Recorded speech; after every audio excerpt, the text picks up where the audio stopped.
Chicken biryani మనుషులకే తిండి లేదు ఇంకా కుక్కలకు పెడతారేంది అని కొంతమంది సీరియస్ అవుతున్నారంట.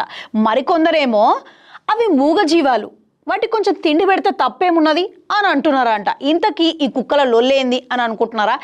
ఏం లేదండి, మన హైదరాబాద్లో అర్బన్ డెవలప్మెంట్ అథారిటీ ఉన్నట్లే బెంగళూరులో కూడా ఇలాంటి ఒక అథారిటీ ఉందంట.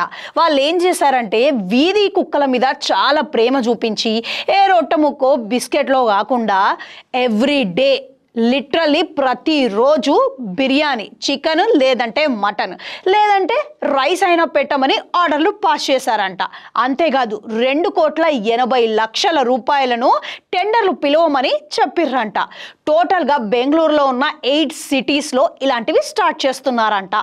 పైగా ఒక్కో జోన్కి 600 to 800 చొప్పున కుక్కలు ఉండేటట్టుగా లెక్కలేస్తున్నారంట. అయితే దీంట్లో మనకేం ప్రాబ్లం ఉంది అనుకున్నారేమో, అవి రోజు ఇట్లా మస్తుగా మటన్ కీమా తిని చికెన్ బిర్యానీ తిని జనాల పిక్కలు పట్టుకుంటే ఏంది పరిస్థితి అని బెంగళూరు జనాలు పరేషాన్ అవుతున్నారంట.